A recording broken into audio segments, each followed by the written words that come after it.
This week we're taking a look at housing inventory at the mid-year mark, so stay tuned. Welcome to another local market update with Rick Batista.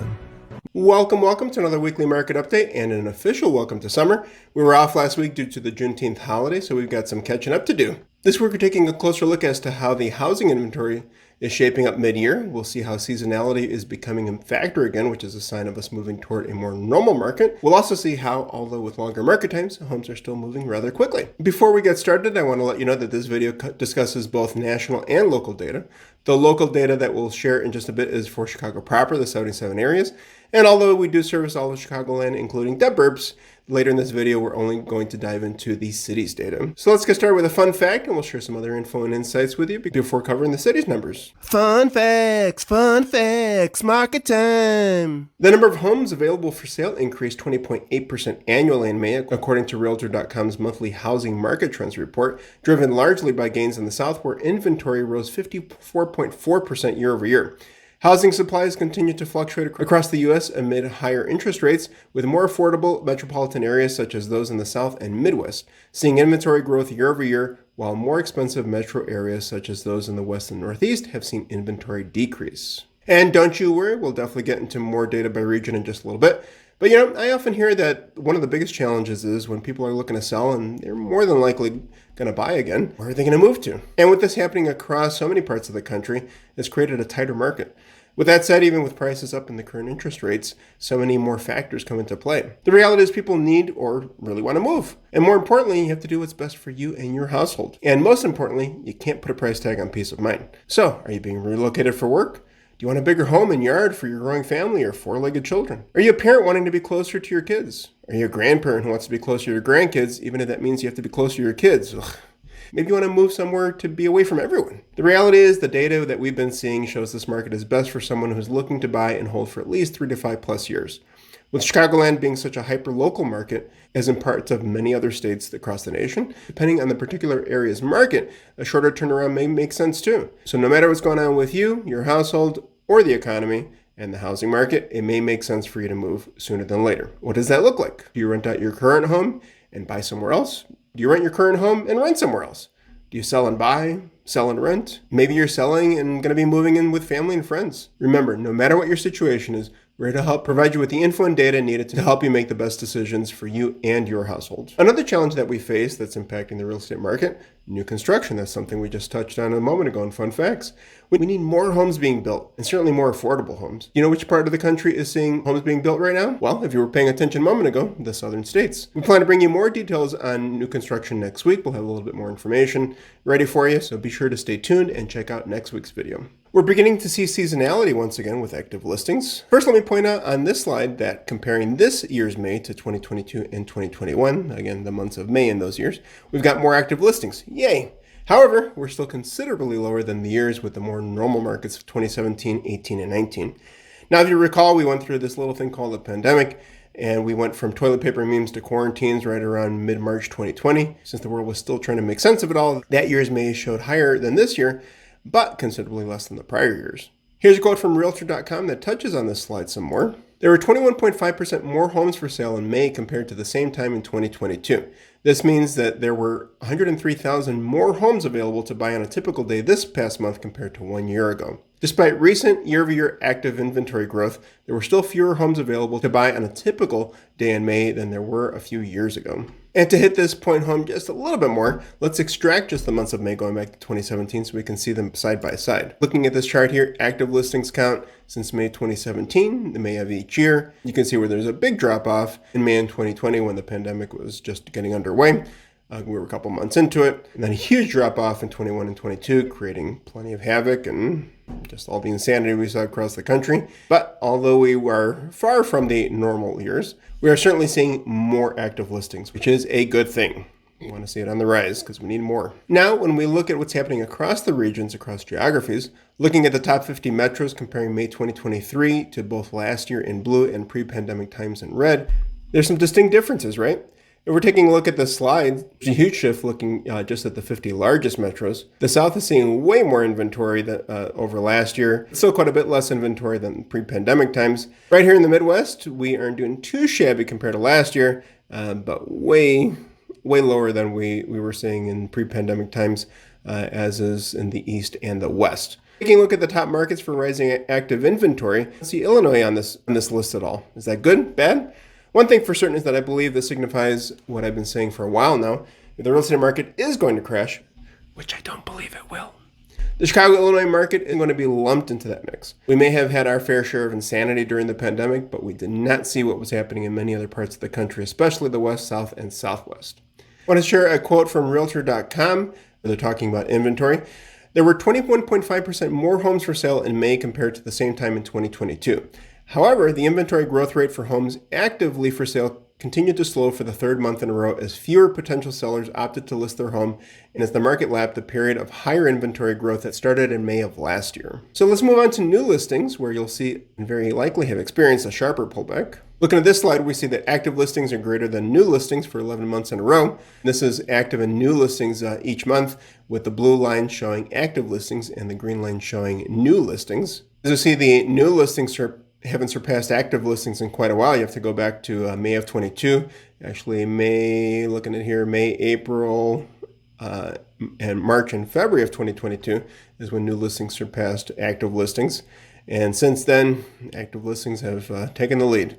Realtor.com also touched on this subject matter. In May, the number of homes newly listed for sale declined by 22.7% compared to the same time last year. New listings remained 29.4% below pre-pandemic 2017 to 2019 levels. In fact, the pace of home listings is even lower than in May of 2020, when the real estate market was still contending with pandemic-era closures and restrictions. If we take a look at this slide, the number of new listings throughout the year going back to 2017, we see that new listings are now below previous years, showing what we just talked about in that last quote. May of 2023, 22.7% less year over year. So far, if we were looking year to date, at least through May of 2023, we are again seeing that seasonality coming into play. We'll definitely have to keep an eye and see how the rest of the year turns out. Again, if we extract the months of May going back to 2017 and put them side by side, this might be a little bit clearer for you to take a look at. You see May of 2017, 18 and 19, those numbers are for new listings going up each May of each year. Again, May 2020, pandemic was just underway in full swing, and the 21 and 22, otherwise known as those unicorn years, still not higher than those pre-pandemic years, but certainly more than what we've seen this past May. And this past May, definitely less than those earlier years. Chicagoland, we need more listings. Du jour, right? Looking at the top markets for new listings, see the percent change year over year. Sioux Falls, South Dakota is in the lead at 24%, with Bronzeville, Harlingen in Texas at 8%, Lubbock, Texas at 8%, and everybody else in the red. But Chicagoland is not alone. Take a look at this next chart, this pie chart here from Realtor.com. Listings down in 98.5% of the country. This is the percent of top 200 metros that had new listings increase or decrease. So that 1.5, that little sliver of green there, is the percentage of metros where new listings increased. Well, the whole pie, pretty much 98.5%, in red is the percentage of metros where new listings decreased. So if you're a potential seller and you're trying to make sense of everything, please give us a call. There's a good chance that we're already working with qualified buyers or do a really good job of finding them for you. Moving along, let's look at listing price trends. Now, there may be some sellers or brokers who seem a little bit off their rockers, but overall, this is a good indicator of how confident sellers are in a given market. Now, although May 2023 didn't set any records, we aren't that far off from June of last year when the market was still fairly strong coming out of the first interest rate hikes. Hopefully, we'll continue to see that number remain healthy.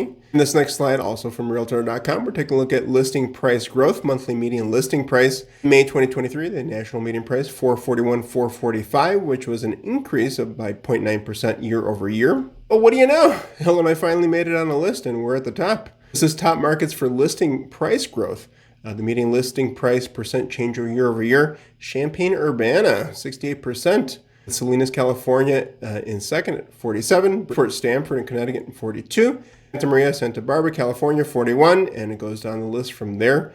And looking at this list, you notice that many of the cities and our states are quite different from the other two lists that we looked at earlier in this video. Wonder what that's about. Another awesome indicator of how well the market is doing and or how desirable an area, neighborhood, or city is, market time. Although we're seeing higher market times comparing year over year, we're still less than the more normal years, 2017, 18, and 19. And it's really hard to even compare May of 2020, since the world was all topsy-turvy. Before we cover a couple of slides on that subject, here's a quote from Realtor.com. The typical home spent 43 days on the market this May, which is 2 weeks longer than the same time last year. But homes still spent 9 fewer days on the market this May than they did average May from 2017 to 2019. This chart, also from Realtor.com, is covering the median days on the market. In May of 2023, we were at 43, which is certainly higher than May of 2021 and 22. But we are seeing a trend downward since the beginning of this year. And again, to simplify things, if we extract the Mays for each of those years, going back to 2017, you can see here side by side how although we are higher than the last couple of years, we are far less than 2020, which again was a very different year, and respectfully less than the pre-pandemic years of 17 through 19. The quote on inventory, this is from Lawrence Yun, the chief economist at the National Association of Realtors. Inventory will remain tight in the coming months and even for the next couple of years. Some homeowners are unwilling to trade up or trade down after locking in historically low mortgage rates in recent years. And that's something we had touched on earlier in this video. Again, life changes, things happen. Sometimes you just got to make a move, and it might make sense to buy or sell. You just never know what's going to work best for you, but do your homework, talk to us, talk to a licensed broker who's very knowledgeable about the market and not just about your specific area or neighborhood, somebody who has a good handle on the national market as well, in particular what's going on in the economy, because that certainly does play a role in the housing markets. Recap, what are the main takeaways? Number one, midpoint of 2023, we're seeing the return of seasonality to markets.